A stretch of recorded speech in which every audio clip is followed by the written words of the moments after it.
Hey everybody, Flip with Kelly coming at you. How's everybody doing today? Today I just was gonna go over a weekly thing here. Kind of excited for next week. We are supposed to be closing on a deal Monday, I believe, tomorrow. We're going to hey Dasher, get some money in the bank for that one, and then I'm planning on getting some cold calling started up. So gotta get my taxes done too in April here. But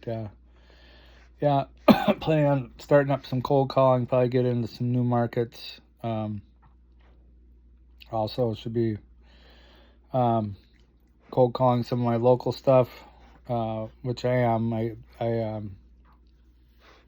I think probably the stuff that I pull from software, cold call that. Maybe anything that I can't, hotter leads that I can't reach by cold calling. Maybe I can get a system going to where they get a mailer type of thing. And then I've got some letters to send out. That's kind of my main thing is my letters. And I guess if a guy's having good success cold calling an area, you could also double down to text that same area once you prove it with cold calling. Just some different thoughts that are going through my mind. It's all about education, improving. So if there's small habits every day that a guy can incorporate into your life, your business, your spirituality, which would be loving and serving others, and by doing so, it's like that Remy quote or something where there's a drop in the ocean. The ocean is a drop in you, because we're made of water, so why not? You're serving yourself if you serving others. So always keep that in mind. What you send out comes back tenfold. Goes around, comes around. So,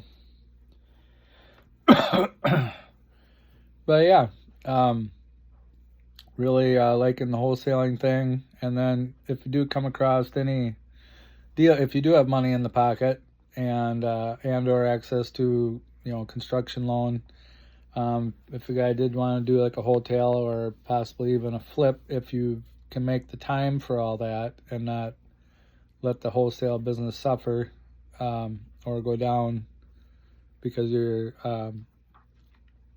so don't bite off more than you can chew.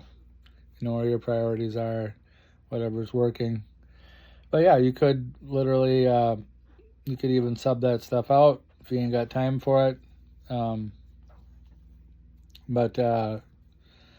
Keep the cream of the crop in your own portfolio if you're interested in becoming a landlord. And then maybe you can utilize property management or just do it yourself, or some of it yourself, depending on what you want to do there. I know there are tools out there that you can use that are, for screening tenants and whatnot. Little tricks like sending your tenant self-addressed stamped envelope, so they can, if they do that type of thing, there's other online services or maybe local services you can utilize too, whatever works, right, to get paid. But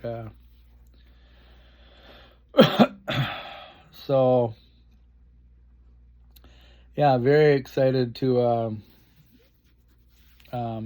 apply proper filters. Some of that stuff is like, are you going after sellers that have owned a property for 3 years, 5 years, or 7 years? So that's kind of a decision to be made. There are ways to dial it in to reduce that list size to cold call, or whatever marketing you want to do, right? So, yeah, so thanks to my wonderful partner Martha, we should be closing another one here, hopefully on Monday, which typically by the next day, which would be Tuesday, those funds should be wired over. Less the wiring fee, of course. What is that, like $40 or something? Whatever they charge. So, and what else? Yeah, just basically scheduling out the day to either be cold calling or driving for dollars. Doing the non-sticky note approach is what I'm going with. And so maybe maybe I will go more towards the cold calling. Somebody's what likes their lap time, and then they like to be petted. So gotta try to keep this one happy here. But yeah, so just if you can 1% better your game, whether that means cold calling, getting a triple line dialer, just getting a little better, depending on how much money you have to throw at it each month. And of course, the priorities it can be either like probates, it could be JV deals, it could be going on the online platforms, going after low-hanging fruit, could be going after luxury homes, could be, or land, could be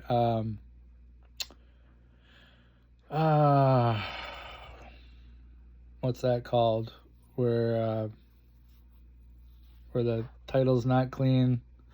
You could go after that type of stuff. So yeah, just prioritizing obviously whatever's working, keep doing that, and then add to that in whatever shape or form. There's just so many different ways to go after stuff out there, but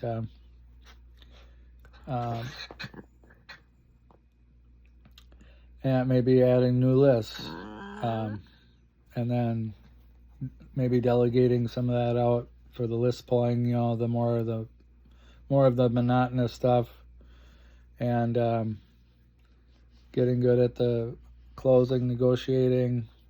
So always learning, and that's what keeps it all interesting. But and following up and being on the phone with the seller, a lot of it's timing. Does that seller need the money? And do they need it how soon? And then do you get to them soon enough? So, and then a lot of that comes to the automation. Are you texting, AI, all this stuff? So it's the world's moving fast nowadays. But yeah, I would say prioritize and what's moving the needle, and what's the next one thing that you can do to move everything forward, and kind of getting that thing complete before going on to number 2, and then get 2 complete before going on to number 3. And yeah, so very interesting. I think I might get into the triple line dialer here real soon. So and then it comes down to what are the best cold calling hours, what's going to fit into your schedule. Probably noon to 7, or maybe it's 1 to 8, and then there's different time zones out there. And then for instance, I just called the seller at 6:30 in the morning because I think she's in California. It was 8:30 here, but yeah, she didn't get too bent out of shape. She's just like, hey, I'm not thinking too straight yet. And I'm like, oh shoot. So called her back and went on the appointment, and so, but yeah, and then the systems too. Maybe you got to write it all out and until you get it memorized, or for quick reference. But are you presenting the offer to the seller?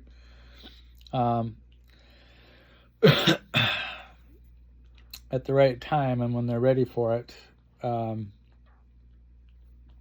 So, I mean, this could be done where you're in control, or it could be done kind of naturally without them making you feel, making them feel like you're in control. But you can kind of tell when somebody is ready. If they're not giving price and you've asked them a few times, well, maybe you just got to spit out a low ball of 10K, depending on the property. You're not going to offer 10K on a $500,000 property, but if it's property in town, even if the Zillow says it's 200 some thousand, Zillow don't know the condition of the inside of the property. But if you've got pictures showing that it's a semi-hoarder house, and who knows what animals have been in there, and if they're not going to give price. Now you can also do the method of, like, if let's say a property is 120K or less, you could offer 70% on that, and then take that 70% of that Zillow price. You can also look up the assessed value and stuff. Maybe get an average going there, and then multiply that price. So Zillow times 0.7, because it was 120,000, and then take that number. Well, first of all, you got to minus repairs. So Zillow price minus the repairs. So hopefully you've walked the property or you've gotten some pictures. Otherwise, you got to kind of assume the worst, or you could go based off of what the seller told you over the phone conversation, thinking it's a light, medium, or heavy rehab.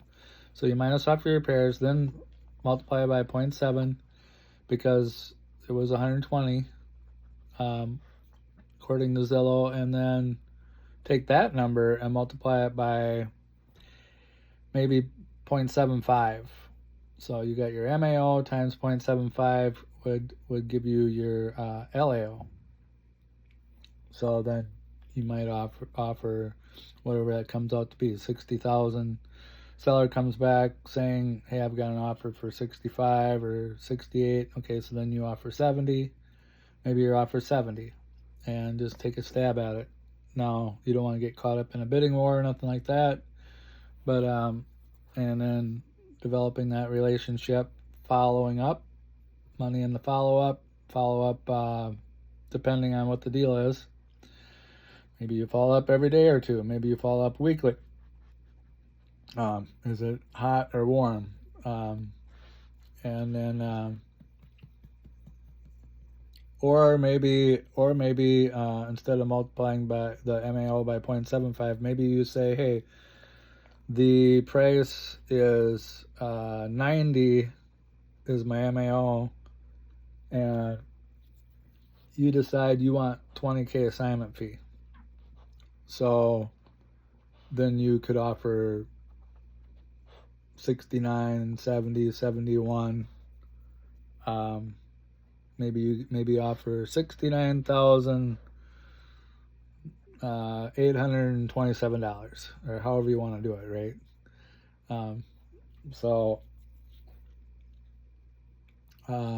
yeah, if it's at 90, your MIO is 90, so then instead of multiplying by 0.75, you're just saying, hey, I want to be at 90, so I'm going to offer 70, or for that 20K assignment fee. Same could be true for 80. You could offer 60 ish. I got no problem with spitting 60 out. Some people say, hey, offer 61. That's probably gonna think of what the seller's gonna think if you offer 60 or 61, and then do it however you want to do it. But so yeah, that's kind of my take on MAO, LAO, and lowballing. And so that's all I got to say about that one.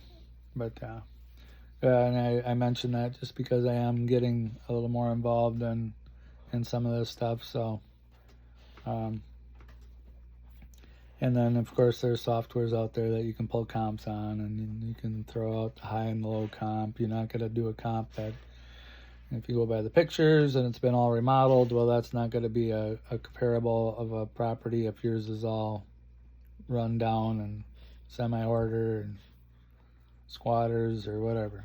So keep learning, keep improving. Maybe you got a weak link in your chain. Well, first and foremost, I would say your marketing should be your number one primary goal, other than just in life in general, safety. So maybe if you're a woman, even a man, if you went walk in that neighborhood at night, maybe you shouldn't be going up to the door, because sometimes people, the only thing we've ever encountered in my local area is people come out and maybe bark, get out of here, trying to put a sticky note on their door, which I don't do that anymore myself. I know people that do it, so by all means, I think it's great. It's just not for me, but yeah, if they were to pull a knife on you or something like that, so just kind of always consider your safety. So just before you go out there and just start marketing, consider your safety, your risk tolerance. I don't know, maybe some of you guys carry pepper spray and you're comfortable with it. And the other thing is, number 2 is legal. So maybe you want to have your attorney review any documentation.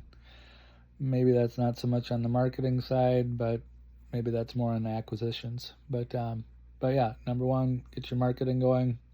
Safety, legal, get your marketing going. Educate yourself on the marketing, get marketing. Choose one marketing channel, one form of marketing. So maybe it's going to be cold calling for you, or maybe it's going to be sending out some letters to a niche list where it's very low amount, so you're not breaking that piggy bank. Or maybe it's text blasting. I don't know. But so one marketing channel, and then what list are you going after? So for me, that would be probates. And I've done deals many different ways, but my primary list is probates right now.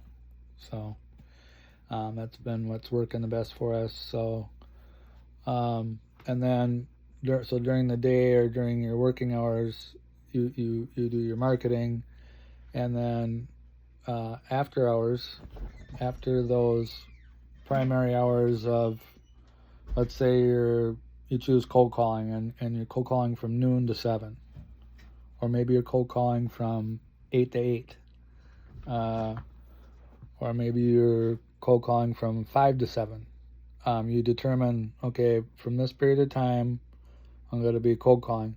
So what do you do in the after hours? Well, you got to pull that list to cold call, but what you should be focusing on, other than your marketing, which would also include pulling your list, you have to, your next thing to learn, if you haven't learned it already, would be acquisitions. So be doing your 9 to 5 marketing and during whatever hours you choose, which should be tailored to your seller when they're going to most likely pick up and answer the phone. And then be learning, if you haven't already, acquisitions. So that when you do get a lead that's interested, yes, I am interested in selling, and then you can know that, okay, I've got to send them a contract, a PNS agreement. And then you know, okay, this is how I fill the sheet out. And like I don't even have like a DocuSign set up yet. I would use XLeads, not DocuSign, but that's just because I have XLeads. I haven't even set that up, so that would be a good thing for me to learn. Would be for that click with the mouse signature, right? So could be missing out on deals. So yes, get my triple line dialer set up, get my e-signature set up. So these are things on my list. And and then of course, why are you doing all this? You know, what's your purpose for going out there? You doing it for your family, for yourself, for the community, for time freedom? Do what you want when you want, where you want. Are you doing it for travel? What, you know? So, and then it's like when a person's younger, a lot of people just want to go out there and set the world on fire. And then as you get a little older, you realize, okay, well, I need X amount of money, time, energy. What are you looking to do to have a what's a good way to put it, to maybe to coast through life? And maybe as you get older, it's more about giving back, and maybe it's about mowing the lawn so the kids have a place to play. Maybe it's about hiring a gardener so you have more time to spend with your family and friends. I guess only you know what you need out of life. And maybe as you get a little older, it's about giving back instead of taking. And as you give back, you might find more comes back to you, or maybe it gets paid forward and just kind of all comes around. You might not see it's point A to point B, but maybe there's a point B to C to D to E to F to G, and then it kind of comes back around. And some say that we're here to learn lessons and lessons maybe we learn for ourselves, and also to help others learn lessons also. And we're all connected, right? So if you believe in that, the drop in the ocean is the ocean in the drop. So anytime you help somebody else, you help yourselves, and you help the general whole. Anyways, yeah. So that's just a little message for this Sunday, and I would say keep consistently marketing, and then the volume of marketing. And nowadays there's triple line dialers, there's things to utilize, assistants or VAs, and AI, and so it's consistency, volume, speed to lead. If you're sending out letters daily instead of weekly or monthly, sometimes it's just who gets there first or at the right time. So that's that follow-up thing again too. So anywho, found any value, smash the like button, share it, send it in an email to somebody or whatever form of communication you have. and subscribe. And this is Kelly. You got any questions, put them in the comment below. I also got a what is that called? I got a link down in the description. WAP. If you need to get a hold of me, you can get a hold of me through there too. And yeah, if you need any skip tracing done, let me know. We can get you some freebies. So this is Kelly. Have a great rest of your weekend, guys. Have a great one.